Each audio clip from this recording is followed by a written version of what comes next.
Udaipur police की अब तक की साइबर अपराधियों के विरुद्ध की गई कार्यवाही में सबसे बड़ी कार्यवाही को गुरुवार को डीएसटी व हिरणमगरी थाना पुलिस ने अंजाम दिया है। देश के विभिन्न राज्यों में ऑनलाइन ठगी करने वाले 3 शातिर आरोपियों को गिरफ्तार किया है। इनसे पुलिस ने 10 मोबाइल, 2 लैपटॉप, 7 विभिन्न कंपनियों की mobile SIM, 10 ATM, chequebook, bank diary सहित घटना में प्रयुक्त वर्णाकार को जब्त किया है।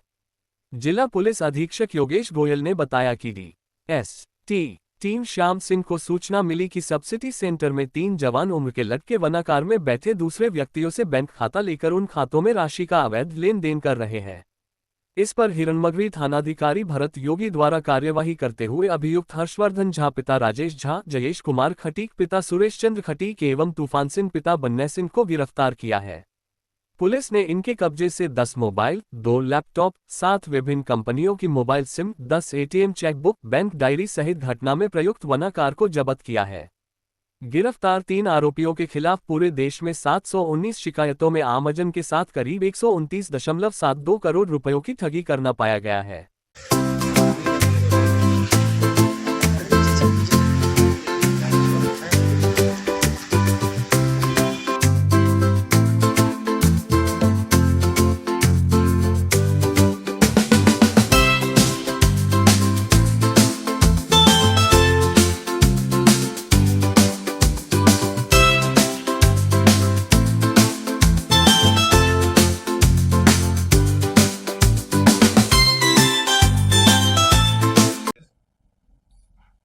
देखिए, कल उदयपुर शहर में एक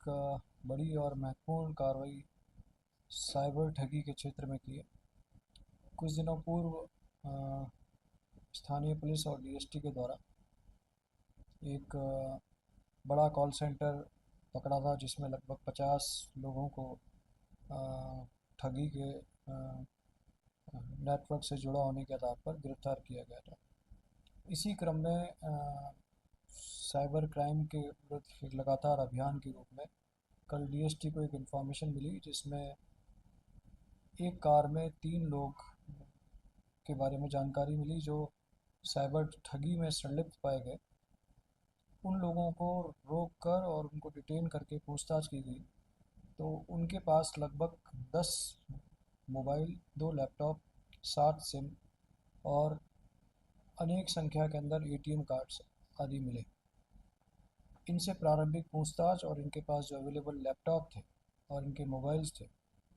उनके बारे में जानकारी ली गई, तो ये पता लगा कि इन व्यक्तियों के द्वारा एक टेलीग्राम पर एक ग्रुप बनाया हुआ है,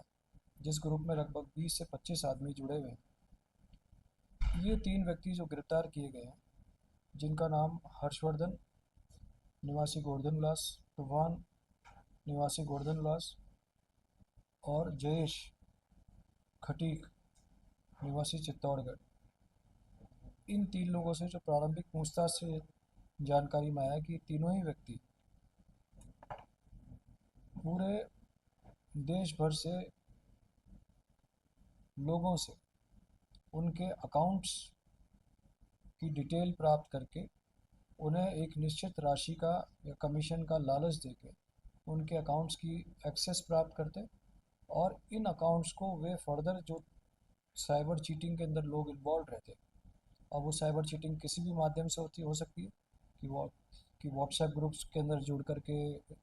इन्वेस्टमेंट के माध्यम से, सेक्सटॉर्शन के माध्यम से, इम्पर्सोनेशंस के माध्यम से, इस तरह से जो तमाम तरीके हैं लोगों को चीट करने के, धोखे में रखने के, उनके माध्यम से जो चीट करके जो पैसा पीड़ित से प्राप्त किया जाता है, वो पैसा इन अकाउंट्स में जमा होता, और उस पैसे के बदले ये जो गैंग है जिसे हमने पकड़ा है, उन्हें उस चीट की गई राशि का एक निश्चित अमाउंट प्राप्त होता था। इस आधार पर इनके पास लगभग 150 ऐसे अकाउंट्स की हमें प्रारंभिक तौर पर जानकारी लगी है। इन अकाउंट्स को वे फर्दर जो पूरे देश भर में फैले हुए जो साइबर ठग हैं उनको उपलब्ध कराते, और जो साइबर पोर्टल है प्रतिबिंब, उनसे जब हम इन 150 अकाउंट्स की जानकारी ली गई, तो इन 150 अकाउंट्स में लगभग 650 कंप्लेंट्स देश भर में चीटिंग की ऑलरेडी दर्ज है। जिन कंप्लेंट्स में महत्वपूर्ण जो कंप्लेंट्स हैं राजस्थान की, उसमें जयपुर में विद्याधर नगर थाने में एक पीड़ित के साथ सेक्सटॉर्शन करके लगभग 64 लाख रुपया वसूल किया गया। इसी तरह से मानसरोवर में एक व्यक्ति के साथ धोखाधड़ी करके 14 लाख रुपए लिए गए। इसी तरह से बीकानेर के नोखा में एक व्यक्ति से 10 लाख, एक से 40 लाख और एक व्यक्ति से 12 लाख धोखाधड़ी करके इन लोगों के द्वारा वसूल किया गया। और ये पैसा इनके अकाउंट में, चाहे वो फर्स्ट लेयर में आया हो चाहे सेकंड लेयर में आया हो, उस चीट की गई राशि का एक निश्चित पैसा इनके अकाउंट में आया है। इस प्रकार ये बड़े पैमाने पर साइबर ठगों की ठगों का एक खुलासा है, धरपकड़ है। इन सारे अकाउंट्स की विस्तृत डिटेल जिस पूरे देश भर में जहाँ भी कंप्लेंट्स दर्ज हैं उनको हम इसकी पूरी डिटेल हमारे पुलिस हेडक्वार्टर के माध्यम से भेज रहे हैं, ताकि इनके विरुद्ध सभी थानों में जो ऑलरेडी परिवाद दर्ज हैं या प्रकरण दर्ज हैं उन पर इनके खिलाफ कार्रवाई हो सके और इनकी जो आगे जो गैंग्स हैं उसका भी खुलासा हो सके।